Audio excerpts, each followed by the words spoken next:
Dans cette vidéo, ça va être une vidéo qui va être une sorte de FAQ en fait, mais une FAQ un petit peu particulière, une foire aux questions un petit peu particulière, puisque je vais reprendre des questions qu'on m'a posées pendant la conférence. J'ai eu envie sur certaines questions qui étaient vraiment intéressantes, je trouve, qui permettaient vraiment de revenir aux basiques, d'y répondre. Alors je ne vais pas citer de nom, je ne vais pas dire qui est-ce qui m'a posé ces questions pendant la conférence, tout simplement parce qu'on ne m'y a pas autorisé. Mais voilà, je vais y répondre et je vais essayer d'y répondre avec le maximum de profondeur et surtout pour le fait de comprendre que souvent, chaque question, on peut revenir à des basiques et des basiques qui trompent jamais. La première question, c'était une question, j'allais citer le nom en fait, la question était ok Gabriel, maintenant ça fait 3 mois je crois environ que je voudrais lancer mon business en ligne sur la création de contenu, sauf que j'arrive pas à publier des vidéos. Voilà, j'arrive pas à publier des vidéos, c'est une impossibilité, j'y arrive pas. Voilà, je crois que la personne faisait des vidéos mais elle n'était pas publiée, il n'y avait rien sur la chaîne. Il y a 3 points sur lesquels je voudrais revenir par rapport à cette question. Le premier point, la première base, c'est de comprendre qu'en général dans la vie, enfin moi c'est une de mes convictions, il y a 99% des choses, 99% des problèmes qu'on a ou qu'on pense avoir qui se résument simplement à un choix. Est-ce que je le fais ou est-ce que je ne le fais pas? Ou alors le choix A ou le choix B. Et si vous revenez vraiment à la base, vous pouvez regarder dans tous vos problèmes, toutes les interrogations que vous avez, c'est toujours est-ce que je le fais ou est-ce que je ne le fais pas? Je le fais ou je ne le fais pas? Et c'est très important, je crois, de vraiment être dans ce mode de choisir je fais ou je fais pas. Et non pas d'être dans l'immobilisme en se disant ok pour l'instant je fais pas parce qu'il y a ça ou parce qu'il y a ça, mais je vais me préparer, c'est-à-dire qu'actuellement je ne bouge pas mais je vais me préparer et bientôt ça ira mieux. En fait c'est pas une aide du tout de faire ça parce qu'on se maintient un petit peu au milieu, on se maintient entre confort et inconfort et donc ça ne nous pousse pas à avancer. Moi je crois qu'il vaut 100 fois mieux parfois se dire ok voilà je le fais pas. Ah, je le fais pas, c'est tout. Moi, ça fait 1 mois, 2 mois, 3 mois que j'essaye, je le fais pas, je passe à autre chose. Ça ne veut pas dire que c'est définitif, mais peut-être que justement, en admettant qu'on n'est pas prêt à le faire, on va arrêter, ça va créer de la souffrance, ça va créer de la frustration qui va ensuite vous permettre d'avoir suffisamment d'envie de le faire.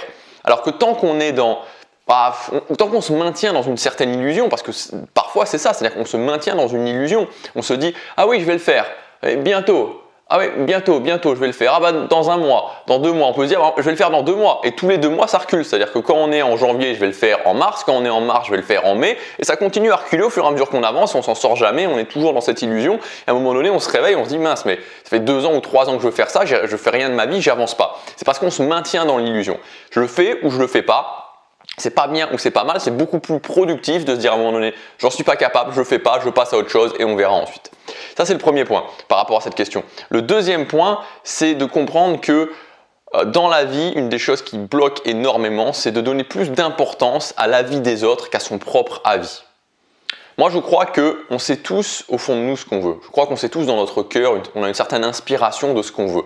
Alors il y a certaines personnes qui l'ont plus que d'autres parce qu'il y a des gens à qui on a expliqué depuis tout petit que les rêves ça servait à rien, qu'il fallait pas écouter son inspiration, qu'il fallait rester dans la norme, etc., etc. Et donc on est vraiment déconnecté. Mais d'une certaine façon, on a parfois par rapport à des événements, une musique qu'on écoute, un lieu dans lequel on est, une discussion qu'on a, on se dit ah mais je sens qu'il y a peut-être quelque chose à creuser à ce niveau-là. Parfois c'est des inspirations qui sont très brèves, parfois c'est des inspirations qui semblent un peu folles. Sauf que si on ne va pas vers ça, on ne saura jamais. Mais on ne va pas y aller parce qu'on se dit « Ah mais non, mais qu'est-ce que vont penser les autres? Qu'est-ce que va penser ma mère? Qu'est-ce que va penser mon père? Qu'est-ce que va penser mes collègues? Qu'est-ce que vont penser mes collègues? Pardon, qu'est-ce que vont penser mes amis? Voilà. Et donc on ne le fait pas. On n'avance jamais sur ce chemin de commencer à creuser vers ses inspirations parce qu'on donne plus d'importance à l'avis des autres qu'à son propre avis. Or c'est évidemment l'inverse qu'il faut faire. C'est notre inspiration, c'est ce qu'on a ici qui compte. Peu importe si ça paraît ridicule aux autres. Et dans ce cas-là, dans le cas de faire des vidéos, c'est clairement ce côté-là aussi dans le fait d'être jugé par les autres, dans le fait qu'on se moque de soi, dans le fait qu'il y a toujours des gens forcément, vous savez, sur Internet et particulièrement sur YouTube, c'est tellement facile avec l'anonymat, c'est tellement facile de laisser une insulte, c'est tellement facile de laisser un commentaire négatif. Il n'y a pas besoin de courage, il n'y a rien. Moi, c'est tous les jours, je veux dire, pas forcément dans les vidéos quotidiennes, mais dans les vidéos qui brassent beaucoup de vues. Quand je regarde les commentaires au quotidien, il y a régulièrement des gens qui sont, alors plus ou moins subtilement, des fois c'est carrément des insultes, des fois c'est moins subtil, des fois c'est tu dis n'importe quoi, des fois c'est un petit peu plus subtil. Ils sont pas d'accord avec moi, qui se moquent, qui ridiculent ce que je fais. Mais est-ce que je dois donner, à qui je dois donner, quel est l'avis auquel je dois donner plus d'importance? C'est le mien. le mien compte avant tout, si je pense que c'est les conseils que je dois donner, bah, je vais continuer à donner ça. Donc le deuxième point, et par rapport au fait particulièrement de faire des vidéos, c'est de ne pas donner plus d'importance à l'avis des autres qu'à son propre avis. Maintenant, le truc aussi, c'est que... Et enfin, le troisième point, c'est qu'il y a toujours... Et enfin, le troisième point, c'est qu'il y a aussi toujours des solutions logiques pour avancer petit à petit. Je ne suis pas du tout, moi, dans l'idée, il faut détruire ses peurs. Il faut plonger dans ses peurs et massacrer ses peurs. Non, moi, je suis dans l'idée, ok, il faut y aller petit à petit. Donc, dans le cas, il y a plein de solutions logiques, par exemple, pour tes vidéos. Tu dis, ok, actuellement, j'arrive pas à poster des vidéos. Mais j'arrive pas à poster des vidéos, ça veut rien dire en soi, parce que tu es tout à fait capable. Je crois que tu fais déjà des vidéos, donc c'est-à-dire que tu es déjà capable de faire des vidéos. Et après, bon, bah, je veux dire, tu as deux bras, tu suffit simplement de monter la vidéo, puis de l'uploader sur YouTube. Donc, concrètement, logiquement, il n'y a rien qui t'en empêche. La barrière, elle est juste dans la tête. Mais il y a peut-être des choses logiques qui peuvent t'aider à le faire. C'est-à-dire que tu peux te dire, ok, moi c'est ce que je faisais au départ, hein, tout le début, pas sur cette chaîne, mais sur une ancienne chaîne. C'est-à-dire que je faisais une vidéo sans montage, je coupais le début et je coupais la fin, et c'était tout. Je coupais le début et je coupais la fin, je regardais même pas la vidéo et je l'envoyais. J'ai fait ça peut-être pendant 100 vidéos. Parce que j'aimais pas du tout mon image en vidéo. Et j'ai quand même fait. Ce que tu peux faire aussi, c'est peut-être te dire, ok, je fais la vidéo et je demande à un ami soit de la monter, ou alors je fais pas de coupage, comme ça il n'y a pas de montage, et je demande à un ami de la mettre en ligne. Voilà, je lui envoie les vidéos et mon ami met la vidéo en ligne, comme ça j'ai pas à faire ça et je lis même pas les commentaires, si ça peut t'aider. Donc il y a toujours des solutions logiques pour le faire. Voilà, donc ça c'était pour ma réponse à ta question. Décider vraiment clairement de le faire ou de ne pas le faire, et puis ensuite te dire ok, comment logiquement je peux avancer. Ne pas donner plus d'importance à l'avis des autres qu'à ton propre avis. Maintenant, ce qui se passe aussi, si tu as peut-être que au fond de toi, si tu te dis ok, j'ai peur que les gens se moquent de moi, est-ce que c'est parce que tu as peur que les gens se moquent de toi, ou est-ce que finalement toi-même tu te sens pas bien avec ta propre image? Peut-être qu'en fait tu te sens pas bien avec ta propre image, et peut-être que l'idée c'est aussi que c'est une indication sur le fait que tu dois travailler pour être mieux avec toi-même, avec ton image. Donc il y a plusieurs façons de voir les choses.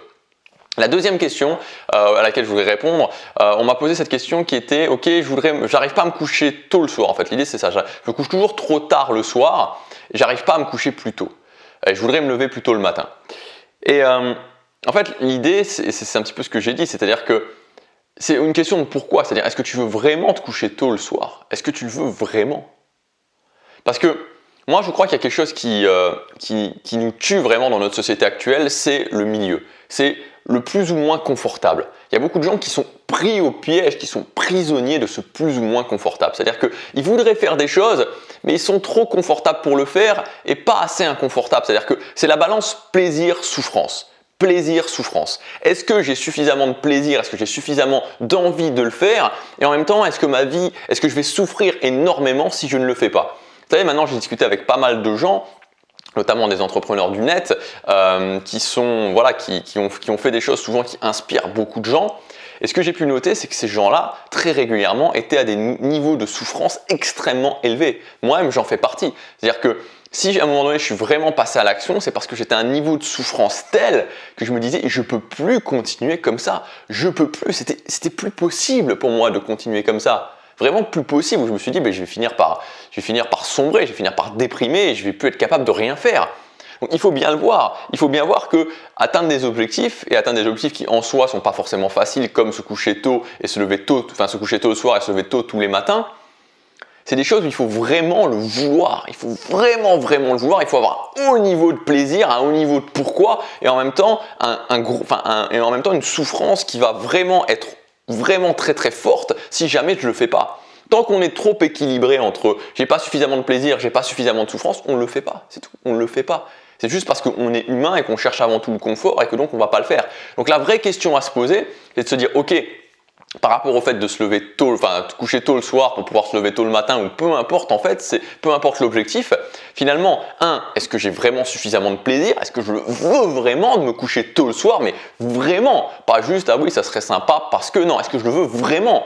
Et en même temps, est-ce que ma vie devient complètement inconfortable? Est-ce que ma vie est une véritable souffrance si je ne le fais pas? Donc dans ton cas, je pense que honnêtement, c'est un petit peu, t'aimerais bien le faire, mais ta vie ne va pas être une souffrance énorme si tu continues comme ça. Et en même temps, il n'y a pas un truc qui te pousse de façon hallucinante à te coucher à te lever tôt le matin et donc te coucher plus tôt le soir. Donc tu as trop de déséquilibre entre plaisir et souffrance, enfin c'est trop vers le milieu, c'est plus confortable de continuer comme ça, donc tout naturellement tu le fais pas. Donc si tu cherches à dire ok, comment j'augmente le plaisir, le pourquoi, comment je baisse la souffrance pour que ce soit intenable de ne pas le faire, tu vas y arriver. Et enfin la dernière question, c'était une question sur le côté, parce qu'on parlait d'habitude forcément dans cette conférence sur la régularité. À un moment quelqu'un m'a posé la question en me disant ok, comment on fait en fait pour gérer ses priorités en termes d'habitude? C'est-à-dire que par exemple, la question je crois que c'était quand je voyage, comment je fais pour faire la musculation ou comment je fais pour maintenir tout ce que je fais. Donc c'est vraiment une idée de priorité.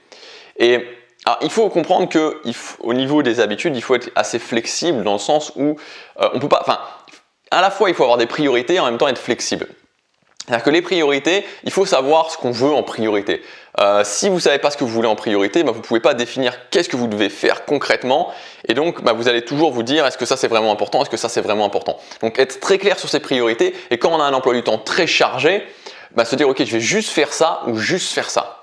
C'est-à-dire je vais prendre une ou deux priorités et je vais simplement maintenir ça. Et être flexible, ça veut dire aussi comprendre que à certains moments, on peut changer. On peut changer au cours de l'année. Moi, par exemple, cette année, ça a été dans les objectifs que je m'étais fixé, ça a été vraiment quelque chose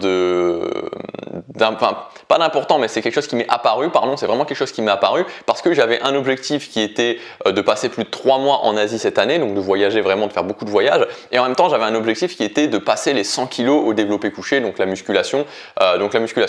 Or moi, je veux dire, je suis quelqu'un où je sais que pour progresser en musculation, il me faut beaucoup de stabilité. Quand je commence à voyager beaucoup, forcément je prends l'avion, forcément en plus je stresse, parce que moi je stresse quand je voyage, forcément c'est plus difficile de manger parce que quand vous arrivez à l'hôtel ou au Airbnb le soir, vous n'avez pas les mêmes, c'est pas aussi facile de s'organiser que quand on est à la maison, etc. etc. Et donc cette année, j'ai échoué sur l'objectif je le sais maintenant, même si on n'est qu'en octobre, je sais que je vais échouer sur l'objectif d'atteindre les 100 kg développé couché. Parce que c'était un problème de priorité en fait, c'était un problème de priorité. C'est soit je me dis ok, je passe 6 mois chez moi et je me dis je fais ces 100 kg développé couché, ou alors je voyage. Mais ça ne peut pas être les deux parce que moi, dans la façon dont je fonctionne, dans la façon dont mon corps fonctionne, la façon maintenant j'ai une certaine expérience pour moi par rapport à moi en termes de musculation, je sais que les deux sont incompatibles. Les deux sont incompatibles et en début d'année, je pensais pouvoir faire coller, maintenant j'ai vraiment compris que c'était incompatible. Donc voilà, c'est tout. Je me dis, c'est plus ma priorité, faire les 100 kg développé couché en musculation, c'est plus ma priorité, j'ai une certaine flexibilité parce que j'ai appris. Et donc voilà. Donc en gros, il faut toujours revenir à c'est quoi mes priorités. C'est-à-dire pas avoir trop d'objectifs, mais avoir des objectifs importants et continuer par rapport à ces objectifs importants. Je sais qu'aujourd'hui, ma priorité numéro 1, peu importe que je voyage pas, etc., c'est faire ma vidéo quotidienne. Et ça, c'est si un jour je dois faire une vidéo dans les toilettes de l'avion, je ferai une vidéo dans les toilettes de l'avion. Ou si tu veux faire une vidéo même en classe, dans la classe dans laquelle je suis, et en classe éco par exemple avec plein de monde, je ferai une vidéo en classe éco avec plein de monde s'il le faut. Une fois, j'avais fait ça dans le train à Tokyo pour aller j'étais à Narita et j'allais dans le train. Voilà, il fallait que je fasse une vidéo, je l'ai fait dans le train. Voilà, donc je le ferai quoi qu'il se passe. Donc être clair sur mes priorités, pas en avoir énormément et puis être capable aussi de changer à un moment donné quand je vois que finalement il y a un conflit dans mes priorités.